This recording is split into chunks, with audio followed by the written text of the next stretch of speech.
우리에게 성경을 풀어주실 때 속에서 마음이 뜨겁지 아니하더냐. 아멘. 누가복음 24장 32절 우리에게 성경을 풀어주실 때에 우리 속에서 마음이 뜨겁지 아니하더냐. 오늘 경건의 연습에 참여한 모든 사람들이 마음이 뜨거워질 줄로 믿습니다. 마음이 그냥 불이 올라와서 후끈할 줄로 믿습니다. 성경은 예수 그리스도를 말을 하고 있습니다. 구약 성경은 오실 메시아를 예언했습니다. 사복음서는 오신 메시아를 기록한 책입니다. 그리고 신약 성경은 진리의 성령 안에서 진리의 성령을 통해서 오신 부활하신 예수님을 기록한 책입니다. 따라서 우리는 천국의 비밀을 반드시 알고 있어야만 합니다. 천국의 비밀을 모르면 구원이 없다. 그렇게 말씀을 했습니다. 누가복음 8장 12절에 보니까 천국의 비밀을 알지 못하면 구원이 없다. 마가복음 4장 12절에 보니까 천국의 비밀을 알지 못하면 죄사함이 없다. 그렇게 말씀을 하고 있습니다. 그렇다면 천국의 비밀이 무엇인가? 첫 번째, 예수님 자신이 천국의 비밀입니다. 놀랍게도 예수님을 모르는 사람들이 너무 많이 있습니다. 아니, 예수님 안 돼요? 아니, 진리의 예수님. 요한복음 14장 6절에서 내가 곧 길이요 진리요 생명이니 나로 말미암지 아니하고는 아버지께로 올 자가 없느니라. 그 예수님을 아셔야만 하는 겁니다. 진리의 예수님을 알아야만이 진리의 예수님으로 말미암아 아버지께로 갈 수가 있습니다. 첫 번째 천국의 비밀은 예수님 자신이 천국의 비밀입니다. 두 번째 천국의 비밀은 예수님께서 이 땅에 영광으로 권세로 오셨습니다. 그 영광, 권세가 무엇이느냐 하면 아버지께로 받은 이름입니다. 이 이름을 우리는 보편적으로 예수의 이름이다. 그렇게 말씀을 하고 있습니다. 그리고 두 번째 천국의 비밀은 예수의 이름입니다. 세 번째 천국의 비밀은 예수 그리스도 안에서 나타나는 그리스도의 마음입니다. 이 마음 안에서 무엇이 들려온다고 제가 지난번에 설명을 했습니까? 주님의 음성이 들려오는 겁니다. 천하 무엇으로도 예수님의 마음을 가질 수가 없어요. 그러나 예수님의 마음을 갖는 사람에게는 반드시 주님의 음성이 들려오게끔 되어 있습니다. 네 번째, 오늘 제가 네 번째 다룰 부분을 두 번째 타임에서 설명을 하도록 하겠습니다. 네 번째는 진리의 성읍인 예루살렘 거민이 천국의 비밀입니다. 우리가 다 진리의 성령으로 말미암아 누구와 같이 이삭과 같이 약속의 자녀로 태어난 줄로 믿습니다. 이 사람들이 거하는 성이 바로 진리의 성읍 예루살렘입니다. 이것이 바로 무엇이라고요? 천국의 비밀입니다. 이 천국의 비밀을 아는 사람은 예수 그리스도 진리이신 예수님이 믿어지고 진리 안에서 살 수가 있고 진리의 법으로 생활을 할 수가 있다라고 말을 할 수가 있습니다. 이제 1페이지를 봐주시기를 바라겠습니다. 마태복음 13장에는 천국 비유가 7가지로 나와 있습니다. 예수님은 씨 뿌리는 비유를 통하여서 하나님 나라의 비밀, 즉 천국 비밀을 모르면 죄사함과 구원이 없다. 그렇게 말을 하고 있습니다. 한번 보겠습니다. 마가복음 4장 11절부터 보시겠습니다. 이르시되 하나님 나라가 바로 천국입니다. 이르시되 하나님 나라의 비밀을 너희에게는 주었으나 외인에게는 모든 것이 비유로 하나니. 12절 같이 하겠습니다. 시작.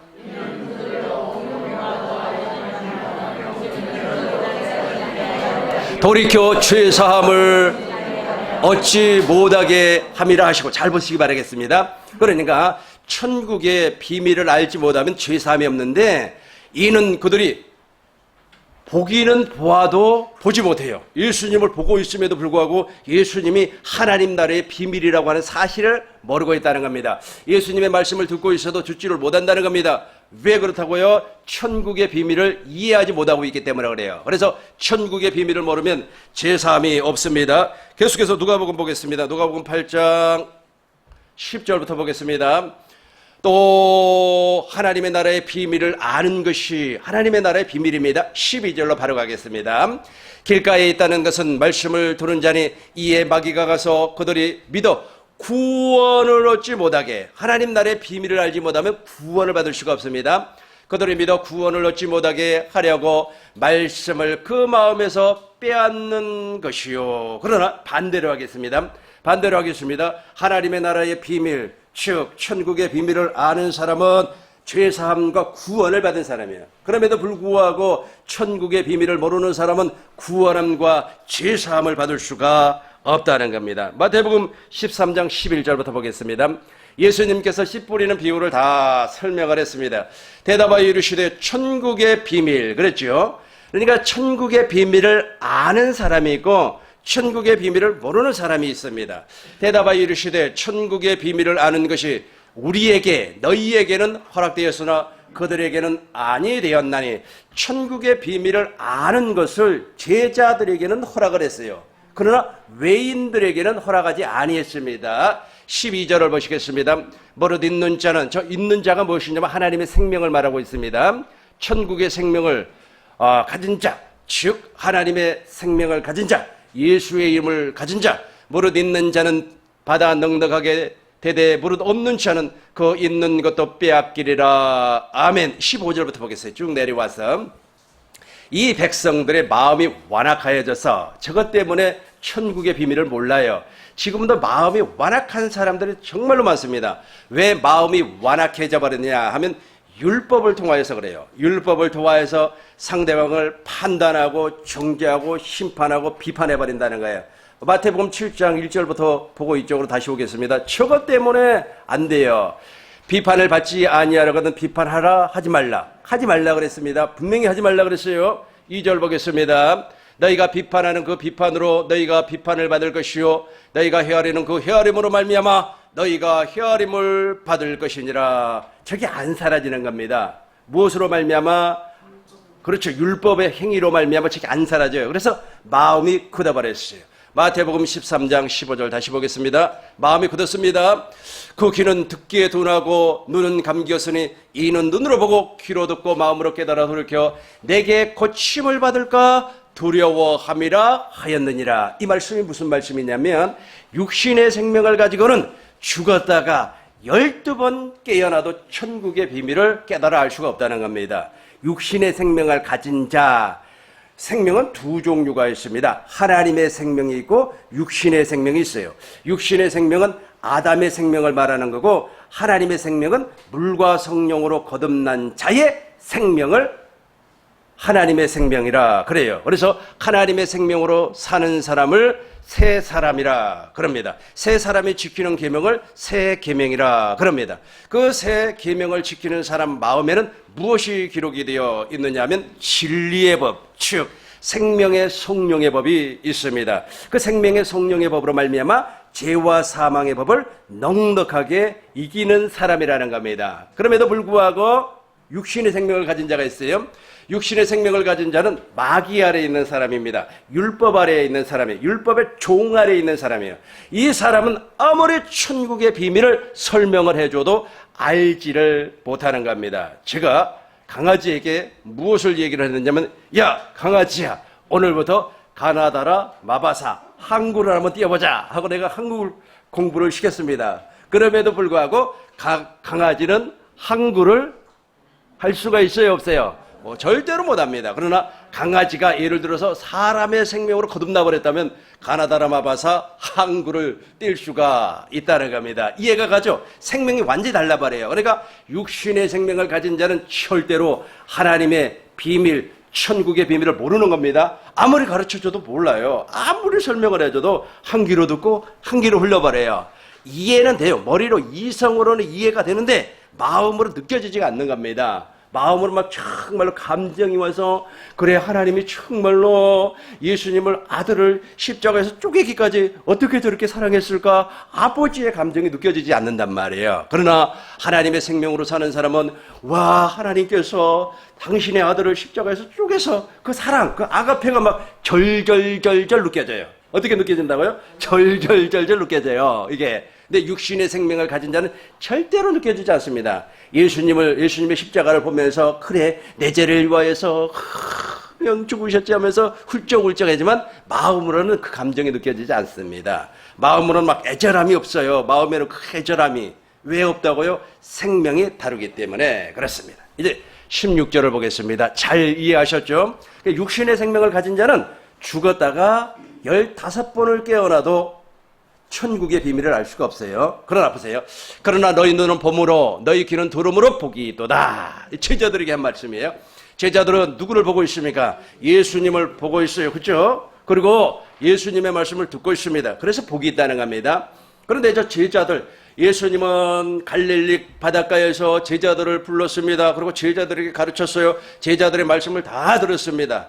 들었어요. 오늘날은 누가 예수님을 가르쳐 주느냐 하면 진리의 성령이 나에게로 와요. 나에게로 오셔가지고 예수님을 가르쳐 주는데 어디에서 가르쳐 주냐 하면 기록된 말씀 안에서 가르쳐 주는 겁니다. 보시기 바라겠습니다. 누가복음 24장 32절. 너무너무 중요합니다. 지금 하나님의 물과 성령으로 거듭나지 아니한 사람은 성경 안에서 부활하신 예수님을 보지 못해요. 부활하신 예수님을 보지 아니하면, 영광을 보지 아니하면, 이름을 보지 아니하면, 생명을 보지 아니하면 절대로 속 사람의 변화가 나타나지 않습니다. 그러니까 그런 사람을 무엇이라고 한다고요? 마음이 굳은 자, 마음이 굳은 자, 마음이 굳은 자 치고 내가 잘못했습니다 하고 사과하는 사람 봤습니까? 절대로 사과 안 합니다. 사과 안 해요. 아무리 재판관이 말이야 막 재판을 하면서 말이야 너 그 잘못된 것을 반성하세요. 그래서 그 순간 제 형량을 감량시키기 위해서 반성하는 것 같아요. 그러나 재판 끝나고 나면 도로 돌아가 버리죠. 안 된다니까. 안 돼요. 회개가 되지를 아니하는 겁니다. 그들이 이 내용을 제가 설명을 하겠습니다. 예수님이 부활하셨습니다. 그러니까 여자들이 무덤에 가보니까 예수님의 빈 무덤이에요. 무덤 문이 막 열려 있는데 사람이 없어요. 예수님이 입었던 그 수의밖에 없다는 겁니다. 이 여자들이 무엇 때문에 새벽에 갔습니까? 예수님의 시체에 향품을 발라주기 위해서. 그러니까 예수님이 없으니까 세상에 우리 예수님 어디 가셨지? 라고 하면서 제자들에게 말씀을 했습니다. 예수님이 사라져버렸다고, 빈 무덤이라고. 그러니까 제자들 가운데 예루살렘에서 엠마오로 내려가는 그 두 제자가 있었습니다. 그 제자가 무슨 이야기를 하고 갔느냐 하면은, 야, 예수님께서 말이야, 아주 죄가 없는데 죄를 뒤집어 쓰고 죽었다. 그리고 살아났다. 빈 무덤이다. 막 그렇게 이야기를 하고 가는데 예수님이 그 대화에 끼어들었습니다. 그러면서 예수님이 그 대화에 끼어들었음에도 불구하고 이 제자들은 눈이 가리워서 예수님이 함께 한다고 하는 사실을 몰랐어요. 그래서 그 제자들에게 바로 이런 말씀을 하는 겁니다. 보세요. 그들이 서로 말하되 길에서 우리에게 말씀하시고, 예수님이에요, 우리에게 성경을 풀어주실 때 우리 속에서 마음이 뜨겁지 아니하더냐. 너무너무 중요한 말씀입니다. 그러니까 그러니까 육신으로 오신 예수님은 제자들을 불러서 친히 가르쳐 주시고 제자들에게 당신이 누구인가를 가르쳐 주시고 깨닫게 했단 말이에요. 오늘날은 진리의 성령이 우리에게 오셔서 우리를 어디 안으로, 진리 안으로 이끌림을 받아서 진리 안에서 성경을 풀어준단 말이에요. 성경을 풀어서 누구를 보게 한다고요? 예수님을 보게 하는 겁니다. 예수님을 보게 되면 누구를 보게 되는 겁니까? 예수님 안에 계신 아버지를 보게 되는 겁니다. 그 아버지를 보는 자가 아버지의 사랑을 느끼게 돼요. 아버지의 사랑을, 절절한 아버지의 사랑, 아버지의 마음을 알게 되는 겁니다. 누구를 통하여서? 예수님을 통하여서. 제가 옛날에 십자가에 달리신 예수님을 봄으로 말미암아 아버지의 사랑을 한번 본 적이 있습니다. 지금은 날마다 보고 살지만은 예수님의 십자가에 달리신 예수님을 내가 성경 안에서 봄으로 말미암아 누구의 사랑을? 아버지의 사랑, 아버지의 마음을 보게 되었다는 겁니다. 그래서 우리도 동일하게 진리의 성령이 오시면 진리 안으로 이끌림을 받아서 누구를 보게 한다고요? 예수님을 보게 해요. 제자들은 직접 봤어요. 제자들은 육신으로 오신 예수님을 직접 봤고 우리는 어디에서 보는 거예요? 성경 안에서 보고 성경 안에서 주님의 음성을 듣는 겁니다. 여기까지 보시고 누가복음 24장 45절도 보겠습니다. 제자들이 이제 부활하신 예수님께서 말이야 무덤에서 사라졌다고 하니까 막 벌벌벌벌 떨고 있었습니다. 그래서 제자들이 다 모여 있을 때 예수님께서 나타났습니다. 그러니까 예수님께서 부활했다고 하는 사실을 믿지를 않아요. 그러니까 예수님께서 내가 부활한 예수야 그렇게 말씀을 했습니다. 영은 살과 뼈가 없거니와 나는 살과 뼈가 있다라고 말씀을 하시면서 이제 왜 나에 대해서 알지 못하느냐라고 얘기를 했습니다. 왜냐 모세와 선지자의 글 그리고 시편에 나에 대해서 설명을 했는데 왜 깨닫지 못하느냐라고 말씀을 하시면서 이제 44절부터 보겠습니다. 44절 또 이르시되 내가 너희와 함께 있을 때에 너희에게 말한 바 곧 모세율법과 선지자의 글과 시편에 나를 가르쳐 기록된 모든 것이 이루어져야 하리라 한 일이 이것이라 하시고 45절 같이 하겠습니다. 시작. 이에 그들의 마음을 열어 성경을 깨닫게 하시고 성경 안에서 주님을 보고 성경 안에서 주님의 가르침을 받는다는 겁니다. 바로 천국의 비밀 첫 번째가 누구라고요? 예수님 자신이 천국의 비밀이다. 두 번째 예수의 이름이 천국의 비밀입니다. 누가복음 보겠습니다. 누가복음 24장 47절부터 보겠습니다. 우리 같이 한 목소리로 읽어보겠습니다. 시작. 또 그의 이름으로 죄사함을 받게 하는 회개가 예루살렘에서 시작하여 모든 족속에게 전파될 것이 기록되었으니 다시 한 번 더 48절은 저 혼자 읽겠습니다. 너희는 이 모든 일의 증인이라. 우리가 다 저 증인이 되어야 될 줄로 믿습니다. 예수님은 말씀이 육신이 되어서 오셨습니다. 그래서 예수님 안에는 무엇과 무엇이 충만하더라? 은혜와 진리가 충만하더라. 요한복음 1장 14절 보겠습니다. 요한복음 1장 14절 말씀이 육신이 되어 우리 가운데 거하심에 우리가 그의 영광을 보니 아버지 독생자의 영광이요 은혜와 진리가 충만하더라. 그래서 예수님 안에는 진리가 있습니다. 계속해서 18절을 보시겠습니다. 본래 하나님을 본 사람이 없으되 아버지 품속에 있는 독생하신 하나님이 말씀이 육신이 되어서 사람이 되어서 나타났습니다. 이 말은 무슨 말이냐면 하나님의 아들이 아버지로 말미암아 기름 부음을 받아 그리스도가 되어서 오셨다는 뜻입니다. 그리스도가 기름 부음 받은 자이기 때문에 기름 부음을 받아 하나님의 언약을 이루어주기 위해서 하나님의 약속을 이루어주기 위해서 기름 부음 받은 자, 즉 그리스도가 되어서 완전한 사람으로 오셨다라는 말씀입니다. 그런데 예수님이 이 땅에 오실 때 그냥 오신 것이 아니라 아버지께로부터 무엇인가를 받으셔가지고 오셨어요. 이제 보시겠어요? 어디를 보시냐면 요한복음 17장 2절을 보시겠습니다. 아버지께로부터 무엇인가를 받아가지고 오셨습니다. 아버지께서 아들에게 주신 모든 사람에게 영생을 주게 하시려고 만민을 다스리는 권세, 권이라고 지금 개혁 한글 성경, 옛날 개혁 한글로 가봐요. 옛날 개혁 한글, 저 권세로 나옵니다. 보세요. 그죠? 아버지께서 아들에게 주신 모든 자에게 영광을 주게 하시려고 만민을 다스리는 권세를 아들에게 주셨습니다. 제가 저걸 제가 이해하게끔 설명을 하겠습니다. 예수님은 이 땅에 오실 때 권세를 받아갖고 왔어요. 이걸 더 쉽게 설명을 하겠습니다. 마귀 안에는 진리가 있어요, 없어요? 마귀 안에는 진리가 없어요. 그러나 마귀 안에는 진리가 없음에도 불구하고 마귀는 권능을 가지고 있습니다. 그러니까 죽은 사람을 살려내고 방언도 말하게 합니다. 예언도 말하게 해요. 하늘로부터 불도 끌어내는 녀석이 바로 마귀예요. 그럼에도 불구하고 마귀는 권세가 없어요. 왜냐하면 마귀 안에는 진리가 없고 마귀 안에는 하나님의 생명이 없기 때문에 권세가 없어요. 더 쉽게 설명을 하겠습니다. 조폭들이 있습니다. 조직폭력배들 있잖아요. 이 친구들은 막 권능이 있어요. 그죠? 막 힘이 있어요. 힘이 있어가지고 힘 약한 사람들을 괴롭히고 그러잖아요. 그런데 그 녀석들 앞에 경찰이 딱 나타났습니다. 그런데 경찰은 나처럼 삐쭉 말랐어요. 힘도 없어요. 그럼에도 불구하고 조폭이 경찰을 보면 덤빌까요? 안 덤빌까요? 덤빌 수가 없어요. 왜냐하면 경찰은 누구로부터 권세를 받았어요? 우리 대한민국 정부로부터 권세를 받았기 때문에 경찰을 건들 수가 없는 겁니다. 그럼에도 불구하고 누구에게는, 조폭에게는 권능원이 있어도 권세는 없어요. 이게 바로 악한 마귀라는 거예요. 악한 마귀는 권세가 없습니다. 권세가 없기 때문에 우리가 있어요. 권세는 우리밖에 없어요. 하나님의 자녀, 하나님의 아들인 우리밖에 없어요. 그렇다면 저 권세가 무엇인가? 어디를 보시냐면은 17장 11절부터 보겠습니다.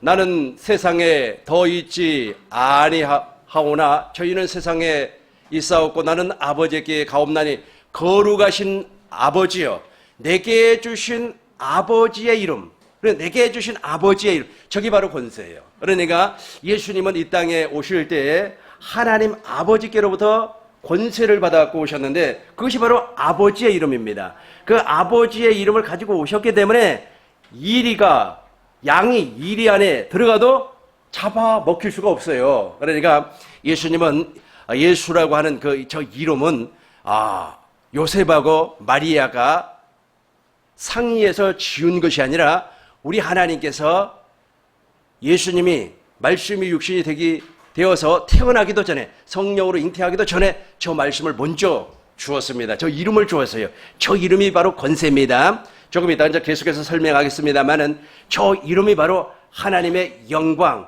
저 이름이 바로 하나님의 생명이에요. 저 이름이 한마디로 딱 묶어서 얘기한다면 무엇이라고요? 권세예요, 권세. 그래서 예수님께서 회당에서 말씀을 증거를 하니까 사람들이 무엇이라고 말씀을 했습니까?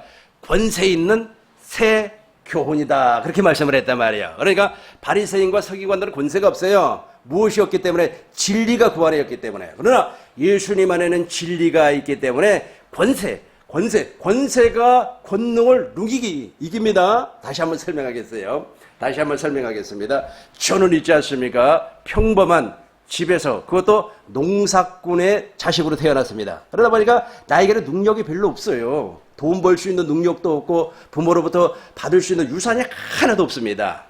없어요. 그런데 다른 사람 한번 얘기해 보겠습니다. 우리 김경식 목사님은 아버지가 정말로 100억대의 자산가예요. 그 자산가 자녀로 태어났습니다. 그런데 아버지가 참 장수를 했습니다. 89살, 90살을 내일 모레 바라보시다가 기력이 쇠해서 돌아가셨어요.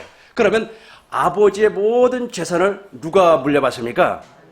내가 물려받으면 좋은데 나한테는 안 줘. 나한테는 안 준단 말이에요. 나한테는. 왜냐하면 그 권세를 물려받을 사람은 자식밖에 없어요. 나는 그걸 물려받을 수가 없어요. 물려받을 수가 없습니다. 고로 아버지의 이름을 가지고 있는 자, 즉 아버지의 생명을 가지고 있는 자는 권세가 나타나요. 그 권세로 말미암아 이게 되는 겁니다. 내게 주신 아버지의 이름으로 저희를 보존하사 우리와 같이 저희도 하나가 되게 하옵소서. 보존은 지킨다는 겁니다. 그 권세로 말미암아 누구를 지켜요? 제자들을 지켰고 당신을 지켰다는 겁니다. 저 이름으로 말미암아, 저 이름이 권세로 나타나기 때문에 그렇습니다. 12절 보겠습니다. 12절.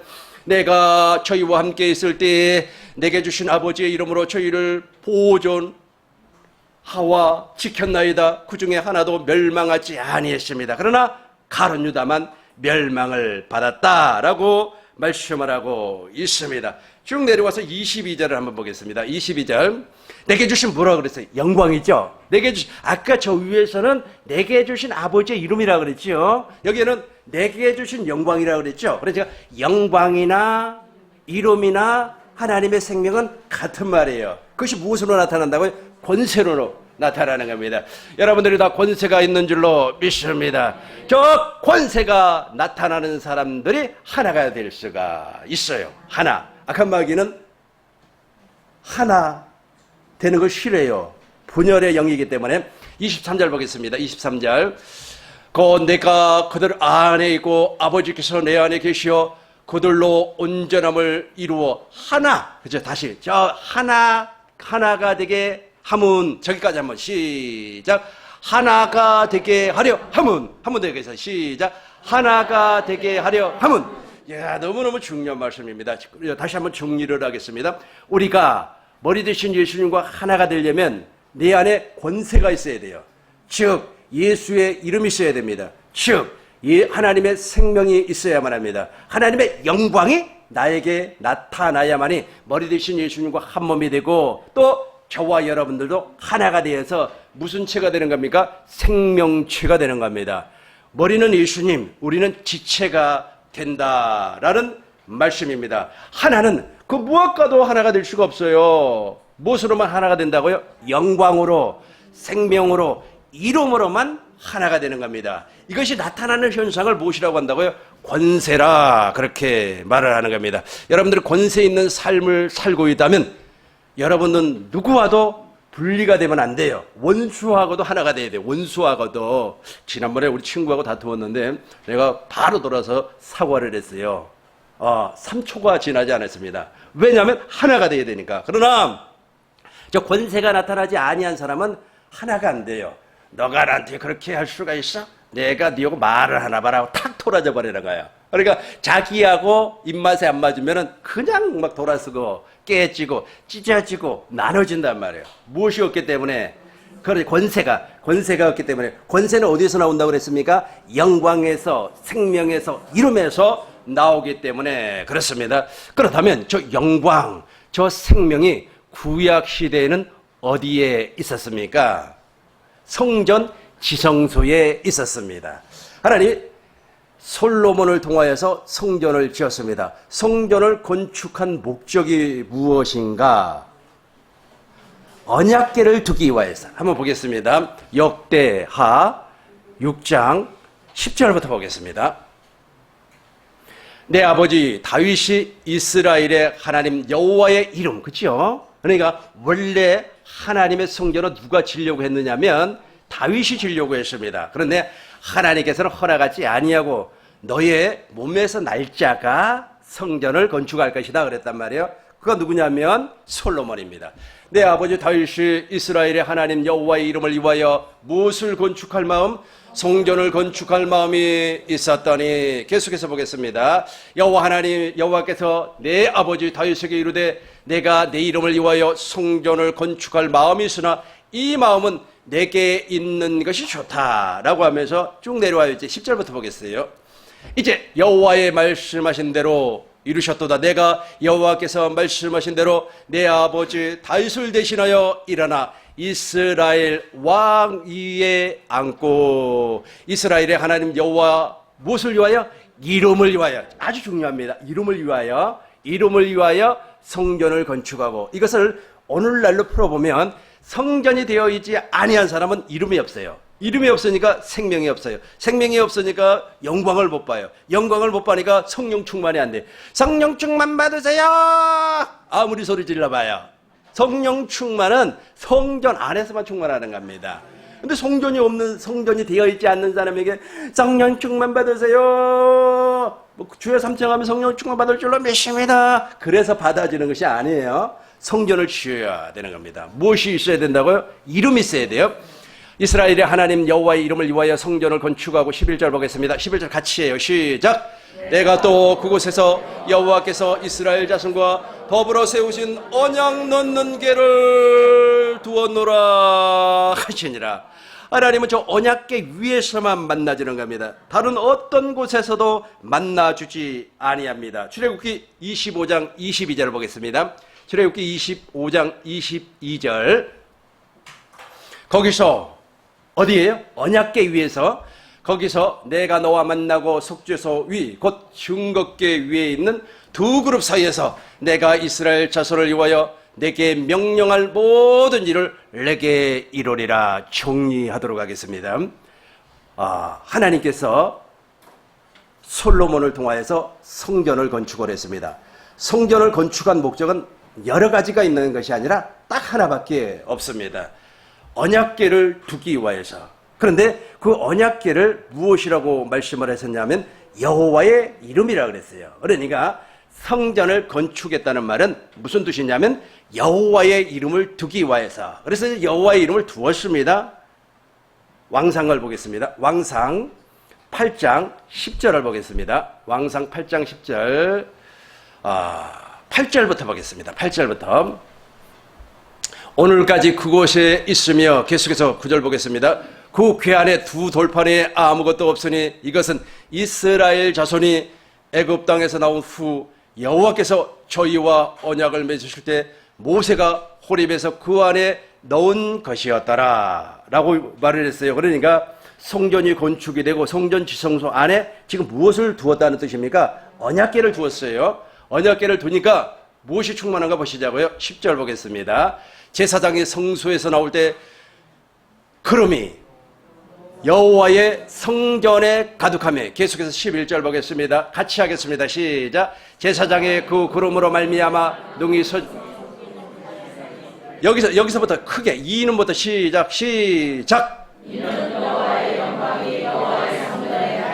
아멘. 한 번 더 하겠습니다. 시작. 이는 여호와의 영광이 여호와의 성전에 가득함이라. 이해가 됐죠? 그러니까 성전이 다 건축이 되니까 여호와의 영광이 성전 안에 가득 충만했단 말이에요. 저게 바로 성령 충만이에요. 그런데 성전도 만들어지지 아니한 사람이 성령 충만 무슨 연부라는 것도 아니고 말이에요. 아니에요.